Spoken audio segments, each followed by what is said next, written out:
নমস্কার, সুরজিৎ মান্না ক্রিয়েশনস চ্যানেলের পক্ষ থেকে তোমাদের সবাইকে সুস্বাগতম।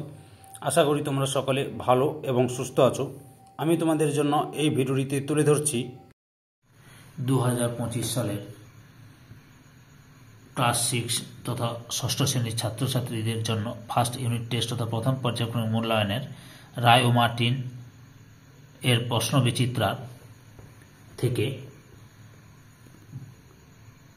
ইতিহাসের এক সেট প্রশ্নপত্রের সম্পূর্ণ সমাধান করছি। তার আগে তোমাদের কাছে অনুরোধ, তোমরা ভিডিওটি না টেনে পুরোটা দেখো। ভিডিওটি কেমন লাগলো কমেন্ট করে জানিও। ভিডিওটিতে লাইক দাও এবং শেয়ার করো এবং চ্যানেলে নতুন হলে চ্যানেলটিতে সাবস্ক্রাইব করে চ্যানেলের সঙ্গে যুক্ত থাকো। আলোচনা শুরু করছি। 2 number model set, Sargachhi Ramakrishna mission high school HS. প্রথম প্রশ্ন, সঠিক উত্তরটি বেছে নিয়ে বাক্যটি সম্পূর্ণ করো। প্রথম প্রশ্ন, আদিম মানুষের জীবনে প্রথম জরুরি আবিষ্কার হলো। অপশান এতে আগুন। 2 নম্বরে হরপ্পা সভ্যতার ঘরবাড়ি তৈরি হয়েছিল। অপশান বিতে পোড়া ইট দিয়ে। 3 নম্বর প্রশ্ন, ভীমবেটকা গোয়া ভারতের যে রাজ্যে অবস্থিত। অপশান সিতে মধ্যপ্রদেশ। 4 নম্বরে ইতিহাসের যে সমস্ত লেখা আজ পর্যন্ত পড়া যায়নি সেই সময়কে বলে। অপশান এতে ঐতিহাসিক যুগ। 5 নম্বরে ভারতীয় উপমহাদেশের প্রথম গ্রাম কেন্দ্রিক সভ্যতা হলো। অপশান বিতে মেহেরগড় সভ্যতা। এরপরে বাম স্তম্ভের সঙ্গে অর্থাৎ ক স্তম্ভের সঙ্গে খ স্তম্ভ লক্ষ্য করো। 2 দাগে কর্ণাটক শীতে হুনসগি কৃষিকাজ, বিতে নতুন পাথরের যুগ। হরপ্পা শিলমোহর হচ্ছে এতে মেসোপটেমিয়া। এরপরে 3 দাগে নিচের প্রশ্নগুলি পূর্ণ বাক্যে উত্তর দাও। প্রথম প্রশ্ন, মস্তিষ্কের আকার অনুযায়ী আদিম মানুষের ভাগগুলির নাম লেখো। এখানে আমি লিখে দিয়েছি, না হলে তোমরা রায়ান মার্টিন সহায়িকা বইয়ে ইতিহাস বইয়ের 10 নম্বর পেজে প্রশ্নের উত্তরটি আছে, লক্ষ্য করে নাও। আমি এখানে উত্তরটি লিখে দিয়েছি, তোমরা লক্ষ্য করো। Australopithecus, Homo habilis, Homo erectus, Homo sapiens. আর এবার বলছি, Australopithecus, Homo habilis, Homo erectus, Homo sapiens. বুঝতে পেরেছ? এরপরে 2 নম্বরে রয়েছে আগুনের আবিষ্কারের 2টি সুবিধা লেখো। আগুনের ব্যবহারের 2টি সুবিধা হলো প্রচণ্ড শীতের হাত থেকে রক্ষা পাওয়া, আর 2 নম্বরে হবে জীবজন্তুর আক্রমণ থেকে রক্ষা। বুঝতে পেরেছ? 3 নম্বরে দেখো, একটি সভ্যতা হতে গেলে তার কি কি বৈশিষ্ট্য থাকা উচিত বলে তুমি মনে করো। একটি সভ্যতা হতে গেলে যে সমস্ত বিষয়গুলি অবশ্যই প্রয়োজন: গ্রাম ও নগর থাকতে হবে, নিয়ম ও শাসন ব্যবস্থা থাকতে হবে, শিল্প ও স্থাপত্য থাকতে হবে, লিপিমালার ব্যবহার জানতে হবে। 4 দাগে নিচের প্রশ্নগুলির সংক্ষিপ্ত উত্তর দাও। প্রথম প্রশ্ন, আদিম মানুষ যাযাবর ছিল কেন? আদিম মানুষ ছিল যাযাবর, তারা বিভিন্ন জায়গায় ঘুরে ঘুরে দিন কাটাতো। তাদের কোনো এক জায়গায় পাকাপাকি বসতি ছিল না। যাযাবর জীবনযাপনের কারণ: খাদ্য সংগ্রহ। আদিম মানুষ নিজেদের খাবার নিজেরা বানাতে পারত না, তারা বনজঙ্গল থেকে খাবার সংগ্রহ করে খেত। শিকার ও ফলমূল জোগাড়।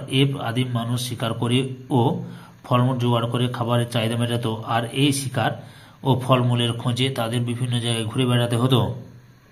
পরের প্রশ্ন, মেহেরগড় সভ্যতা সময় অনুযায়ী বিভিন্ন পর্যায়গুলি লেখ।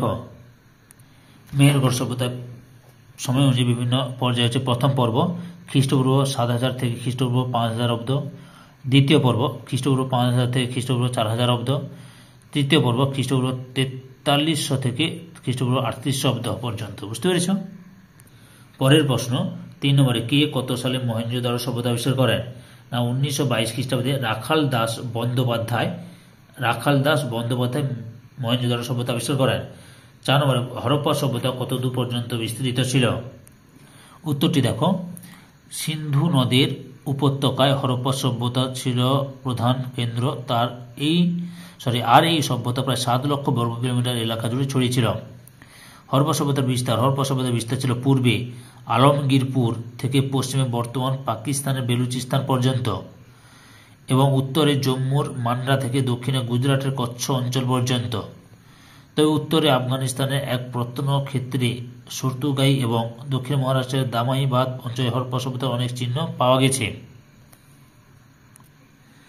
5 দাগে নিচের প্রশ্নগুলি উত্তর দাও। প্রথম প্রশ্ন, ভীমবেটকার গুহা চিত্র সম্পর্কে যা জানো লেখ। মধ্যপ্রদেশে ভোপাল থেকে কিছু দূরে বিন্ধ্য পর্বতের জঙ্গলে ভীমবেটকায় অনেকগুলি গুহার সন্ধান পাওয়া গেছে। এই গুহায় পুরনো পাথরের যুগে বসবাসকারী আদিম মানুষেরা অনেক ছবি এঁকেছে। এই ছবিগুলি প্রায় সবগুলি শিকারের ছবি। ছবিগুলিতে আছে নানা রকমের বন্য পশু, পাখি, মাছ, কাঠবেড়ালি, কুকুর প্রভৃতি। ছবিগুলিতে দেখা যায় মানুষ একা বা দল বেঁধে শিকার করছে। ছবিগুলিতে দেখা যায় হাতে ও পায়ে গয়না ও কারো মুখে মুখোশ পরা আছে। ছবিগুলিতে সবুজ, হলুদ, সাদা, লাল রঙের ব্যবহার দেখা যায়। পরের প্রশ্ন 2 নম্বরে, হরপ্পাবাসীর ধর্মীয় জীবন কেমন ছিল? হরপ্পা সভ্যতার অধিবাসীরা মূর্তি, গাছপালা ও জীবজন্তুর পুজো করত। মূর্তি পূজা, মাতৃমূর্তি পূজা। হরপ্পা সভ্যতায় অনেক পোড়ামাটির নারী মূর্তি দেখে মনে হয় তারা মাতৃদেবীর পূজা করত। যোগী মূর্তি পূজা, মহেঞ্জোদারোর একটি শিলমোহরে যোগাসনে বসা এক যোগী মূর্তি খোদাই করা আছে। তার চারপাশে বাঘ, হাতি, গন্ডার প্রভৃতির মূর্তি আছে। অনেক পণ্ডিত ব্যক্তি একে পশুপতি শিবের আদি রূপ বলে মনে করেন, আবার অনেকে তা মানতে চান না। পশু মূর্তি পূজা, হরপ্পা সভ্যতায় ষাঁড় ও এক সিংহওয়ালা কাল্পনিক এক পশুর মূর্তি পাওয়া গেছে বলে মনে করা হয়। যে হরপ্পায় পশু মূর্তি পূজা করা হতো। 6 থেকে নিম্নলিখিত প্রশ্নের উত্তর দাও যে কোনো একটি। প্রথম প্রশ্ন, প্রাচীন ভারতীয় উপমহাদেশে আদিম মানুষের জীবন কেমন ছিল তা আলোচনা করো। আনুমানিক খ্রিস্টপূর্ব 8000 থেকে এখান থেকে লেখা শুরু করবে। বুঝতে পেরেছ? জীবনযাত্রা সর্বক্ষেত্রে পরিবর্তন ঘটতে থাকে, এতটা পর্যন্ত লিখবে। ভালোভাবে দেখে নাও, যাদের বই থেকে ভালোভাবে পড়ে নেবে, না হলে একটু কষ্ট করে স্ক্রিনশট মেরে নিয়ে লিখে নাও, লিখে পড়ে নেবে। বুঝতে পেরেছ? এই ভিডিওর লাস্ট প্রশ্ন, হরপ্পা সভ্যতার নগর পরিকল্পনা কেমন ছিল তা আলোচনা করো। পৃথিবীর সুপ্রাচীন সভ্যতাগুলির মধ্যে এখান থেকে লেখাটা শুরু করবে। বুঝতে পেরেছ? একে বর্তমান ব্যাংক ব্যবস্থার সঙ্গে তুলনা করেছেন, এত পর্যন্ত লিখো। পরের অংশটি দেখাচ্ছে, আরও বাকি আছে। সুন্দর করে স্ক্রিনশট মেরে নিয়ে পড়ো, না হলে যদি বই থাকলে তো কোনো অসুবিধা নেই। বুঝতে পেরেছ? সুন্দর করে পড়ে নেবে। তারপরে স্নানাগার, এখান থেকে লেখা শুরু করবে। তাতে কোনো সন্দেহ নেই, এতটা পর্যন্ত লিখবে। বুঝতে পেরেছ? সম্পূর্ণ ভিডিওটি দেখে আমার চ্যানেলের পাশে থাকার জন্য তোমাদের সবাইকে অসংখ্য ধন্যবাদ।